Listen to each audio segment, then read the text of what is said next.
От страха у Никиты подкосились ноги, и он рухнул прямо на пол рядом со своей кроваткой. Он зажмурился и прикрыл руками уши, но все равно продолжал слышать крики матери даже через закрытую дверь комнаты. Он не понимал, что происходит и почему мама так ругается на папу. Все же было хорошо. 2 часа назад они с мамой возвращались домой из детского садика. Никита подпрыгивал от охватившей его радости, ведь мама сказала, что дома ждет его сюрприз. И он почему-то был уверен, что сюрпризом будет новый конструктор. Папы дома не было, но они с мамой уже привыкли к этому, потому что папа Никиты был врачом, каким-то самым главным и самым лучшим врачом в мире. Он постоянно был кому-то нужен в любое время дня и ночи. Вот и в этот вечер он, наверное, был на работе. Никита не ошибся. В комнате на кроватке лежала коробка с конструктором, тем самым. «Мамочка, спасибо, спасибо!» Никита обхватил маму и крепко сжал тоненькими ручонками. Мама засмеялась своим чудесным смехом, который он просто обожал. «Раздавишь меня, силач! Иди мой руки, скоро будем ужинать!» И мама пошла на кухню, напевая мотив модной песни. Папа к ужину не вернулся, и они вдвоем посидели за столом. Никита рассказал маме, как сегодня утром к ним в садик приходила тетя-доктор и каждого осматривала. И он сказал тете, что его папа тоже доктор, и тетя смеялась. А потом им всем надели смешные очки на резиночках, и они делали гимнастику. Нянечка сказала, что мы кварцевались. После ужина Никита побежал к себе в комнату и погрузился в увлекательнейшее занятие. Он хотел собрать строительный кран из конструктора. И когда он услышал, как вернулся папа, то сразу помчался в прихожую, чтобы показать почти собранную игрушку. Папа, увидев его, как будто растерялся. Он наклонился и привычно чмокнул Никиту в макушку, потрепал по плечу и подцокал языком, похвалив за строительный кран из конструктора. А потом вышла мама, и папа попросил Никиту уйти к себе. После чего случилось что-то невообразимое. Мама начала кричать, плакать. Поначалу Никита не разбирал ее слов, но ему было очень страшно, потому что он вдруг подумал, что маме больно, и она кричит от этой боли. Папа говорил тихо, но Никита слышал, как он ходит по квартире, а мама ходит за ним и кричит, кричит, плачет. «Ты больше никогда не увидишь сына, слышишь?» От этих слов мамы Никита сжался в комок. Почему папа никогда не увидит его? Он что, умрет? Папа или сам Никита? Папа что-то ответил, а мама закричала еще громче, и каждое слово эхом отдавалось в голове мальчика. Он уже понимал, что сейчас происходит что-то страшное, что уже навсегда изменит его жизнь.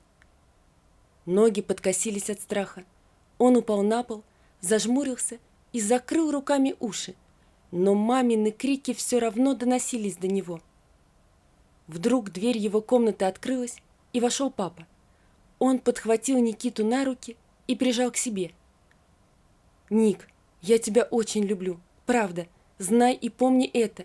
Я тебя люблю и всегда буду рядом. Когда-нибудь ты меня простишь». «Не смей трогать ребенка!» Мама ворвалась в комнату и начала дергать Никиту за ноги, пытаясь отодрать его от папы. Но Никита так крепко вцепился в отцовскую шею, что мамины попытки оказались безуспешными. «Отдай! Отпусти, сволочь! Ты тварь, слышишь? Ты тварь! Убери руки от моего сына!» И тогда Никита заревел во весь голос. Он слишком испугался. Папа выпустил его из своих объятий, мама дернула к себе. Но Никите не хотелось ни с кем оставаться. Ему хотелось умереть, потому что именно в этот момент он понял, что его хорошая, прекрасная, чудесная жизнь с мамой и с папой исчезла, закончилась, безвозвратно, в 5 мальчишеских лет. С того рокового вечера в их квартире поселилась тоска. Никита не понимал, почему папа ушел от них, но он почему-то чувствовал свою вину. Может быть, он мало любил папу? Иначе почему он смог вот так его оставить? Мама резко изменилась. Из улыбчивой и активной красавицы она превратилась в настоящую ведьму с длинными лохматыми волосами, тощими руками с длинными когтистыми пальцами. Даже ее звонкий голос приобрел скрипучие старческие нотки. И этим вот скрипучим голосом она постоянно повторяла одно и то же. «Променял нас твой отец на молодуху, и даже ты его не удержал. Вот тебе и любовь». Никита не знал, кто такая молодуха, но ему почему-то представлялась розовая, улыбающаяся свинка с повязанным на толстой шее зеленым бантом. Эта молодуха крутила головой и довольно хрюкала, потому что теперь его папа был с ней, а не с Никитой. Вот она и радовалась. Розовая свинка с зеленым бантом на толстой шее. Однажды мама не пришла за ним в детский садик. Всех детей забрали родители, а Никиту отвели в дежурную группу, где детки оставались на ночь. Эту ночь в чужой и холодной кровати Никита провел в слезах. Он наплакивал свою погасшую радость, свою чудесную семью, своего папу. А утром мама пришла за ним и забрала домой. Сказала, что больше Никита не будет ходить в садик, потому что они уезжают к бабушке с дедушкой в другой город. Он даже не стал спрашивать, а как же папа, потому что понимал, в его жизни папы больше нет. И мама так часто говорила, что его папа подлец и предатель, что Никита поверил в это. Прошло 30 лет. «Ник, прошу тебя, приезжай срочно, срочно!» Тревога в голосе жены не вызывала сомнений. Случилось что-то серьезное. Никита помчался домой, оставив рабочие дела на заместителя. Причины для волнения имелись. 4 года назад у них с Верой родилась Марта, их чудесная и долгожданная доченька. И с этого момента в доме засияло яркое солнышко. Родители Веры буквально поселились в их доме, чтобы постоянно быть рядом с внучкой и помогать молодым родителям. Мама Никиты, к сожалению, не дожила до этого события. Она умерла через 3 года после того, как папа ушел от них. Никита тогда уже учился в школе во 2 классе и жил у бабушки с дедушкой. Маму он немного боялся, потому что она стала другой и начала пить. И когда она приезжала к ним в дом, то постоянно попрекала Никиту в том, что он поддерживает отца, что он такой же, как все. Дедушка ее ругал и прогонял на 2 этаж, а бабушка тихонько плакала. Никита не понимал, в чем его вина, но маму по-прежнему сильно любил и жалел. После ее смерти он долго не мог прийти в себя, и если бы не бабушка с дедушкой, он даже не представлял, что с ним могло бы случиться. Папа даже на похороны не приехал, и Никита, стоя у гроба матери, поклялся себе, что никогда в жизни его не простит. Нет у него больше папы. Нет, бабушка с дедушкой покинули его один за другим, когда они с Верой уже поженились, и она помогла Никите пережить боль утраты. И дом, который остался после близких ему людей, стал их семейным домом, где, как они мечтали, будет звучать детский смех и гореть огонь в камине, символизируя уют и счастье. Но несколько лет в большом доме звучали только их диалоги, а потом Вера забеременела и родила Марту. 3 года безмятежного счастья. Девочка была любопытной, веселой, музыкальной. Пошла в садик и там сразу очаровала всех. Марта так заливисто хохотала, что никто из находившихся рядом с ней не мог сдержать ответный смех. А потом тревожный звонок из садика. Марточка потеряла сознание во время прогулки. Врачи, анализы, обследования и гром средь ясного неба порог сердца. И вот Никита мчится домой по звонку жены, которая явно встревожена после очередного посещения медцентра. Неужели удалось договориться об операции, на которую очередь за несколько лет? Но Вера встретила его в траурном настроении. Она прикрывала рот платочком и не замечала слез, текущих по щекам. «Что? Что? Говори, что случилось?» «Ник, они сказали, что времени очень мало. Марта очень подвижный ребенок, а ей нужен покой. И каждый день... Ох, Ник, я не могу». «Вера, ты сказала, что срочно. Что случилось, кроме того, что я уже давно знаю?» Жена утерла щеки от потоков слез, даже не замечая их обильности, покашляла в платочек и, истерично хватая воздух, произнесла: «Нам предложили операцию в коммерческом центре в Питере. Там какой-то врач от Бога, но нужно оплатить хотя бы аванс. А это почти как наш дом, Ник. Мои родители готовы продать квартиру, отдать какие-то свои сбережения, но этого мало». Никита понимал, что сейчас ему нужно принять решение по продаже их единственного дома.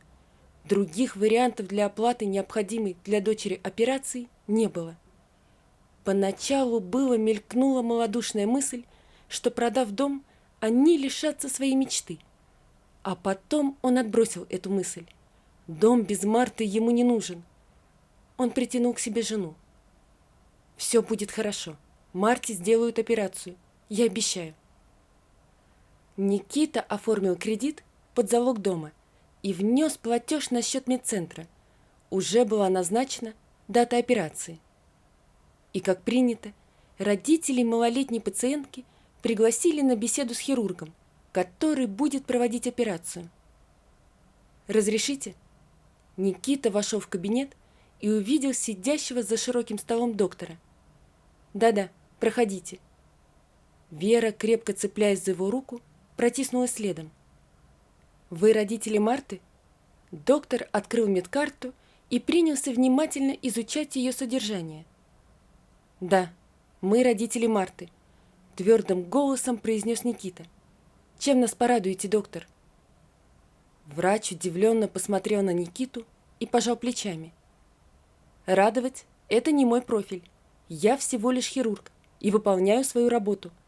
А что касается вашей дочери, то могу вас заверить, что шансы на успешную операцию высоки, и у девочки есть 90% из 100, что она будет жить полноценной жизнью.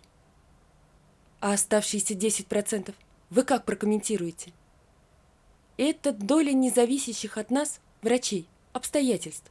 Но вы же должны понимать, аллергическая реакция, стресс для организма, да мало ли что. Но давайте будем думать о хорошем». Вера охнула и запихнула в рот намокший от слез платок. Никита сжал ее плечо, не замечая, как она напряглась от боли. «Думать, только думать, а делать вы что-то собираетесь?» Доктор улыбнулся, на удивление и до боли знакомой улыбкой. «Я сделаю все возможное, будьте уверены». 4-летняя Марта перед операцией вдруг разнервничалась, закапризничала, начала плакать и требовать маму. Медсестра, готовившая девочку к операции, не рискнула отправлять пациентку в таком состоянии в оперблок. И тогда в палату пришел сам врач. «Марта, ты боишься?» «Я хочу к мамочке». «А с мамочкой ты не будешь бояться?» «Буду». «А чего ты боишься?» Девочка перестала плакать и задумалась. Потом изрекла: «Я боюсь света, боюсь, что будет больно». Он понял, что у девочки вызывает панику операционная лампа. Ему было необходимо, чтобы Марта перед введением наркоза находилась в спокойном состоянии. «А давай мы с тобой сделаем так. Ты вот здесь, в этой кроватке уснешь, а потом проснешься, а уже все позади.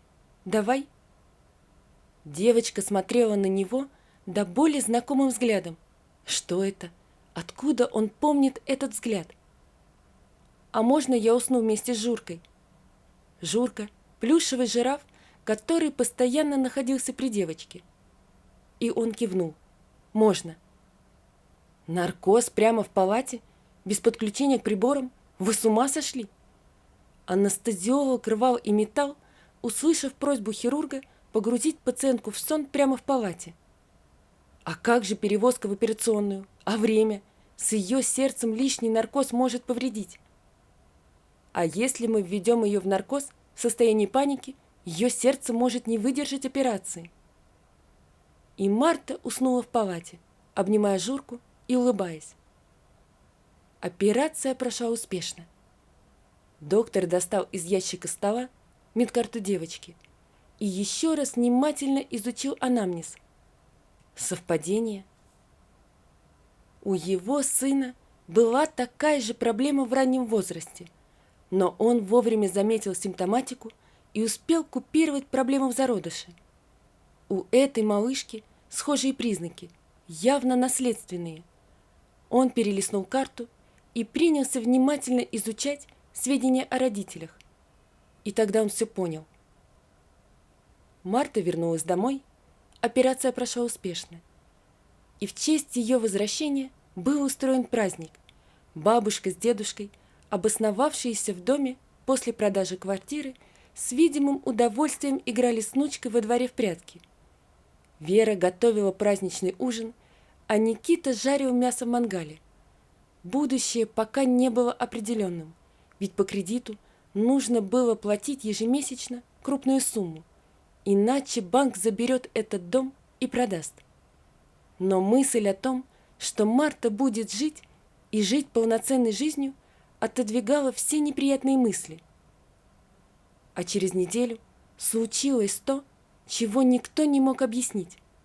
Банк прислал уведомление о полном досрочном погашении ипотечного кредита. То есть дом остался в их распоряжении, а банку они больше не были должны. Чудо! Никита поехал в банк и выяснил, что от медицинского центра произошел возврат суммы кредита со всеми начисленными процентами. Не веря в благотворительность, Никита поехал в медцентр и напросился на прием к лечащему врачу Марты. Что вас удивляет? Операция оказалась не такой дорогостоящей, как мы рассчитывали. Деньги вернули. Что вас не устраивает? Не знаю, растерянно отвечал Никита. Я как-то не особо верю в благотворительность. Ну, надо когда-то начинать, усмехнулся доктор. Ник, а ты меня совсем не помнишь? Отец Никиты после развода так и не женился. В тот роковой вечер он ушел из семьи ради своей любовницы, которая оказалась столь ветреной, что через неделю изменила ему с главврачом больницы. Он не смог вернуться в семью, потому что жена была настроена категорично. С сыном она общаться запретила и увезла его. Он пытался несколько лет отыскать Никиту, но что-то постоянно мешало. А когда увидел Марту, то испытал непонятную боль, словно эта девочка была его дочерью, а как потом оказалось, внучкой. На то, чтобы Никита простил его, потребовались месяцы, и это при том, что родители Веры были полностью на его стороне. Они убеждали Никиту простить отца, подружиться и поддерживать отношения. Но Ник простил его только после дня рождения Марты. Ей тогда исполнилось 5 лет. Он пришел на праздник с огромной связкой воздушных шариков и с коробкой, в которой была игрушечная кухня. Марта встретила его эмоционально, крепко обняла и назвала любимым дедушкой-доктором. Он тогда заплакал. А Никита раскрыл свои объятия, и они обнялись. Впервые за много лет отец и сын. Вот такая история, друзья. Напишите, пожалуйста, что вы думаете об этой истории. Не забудьте подписаться на канал и поставить лайк. Всего вам доброго. До свидания.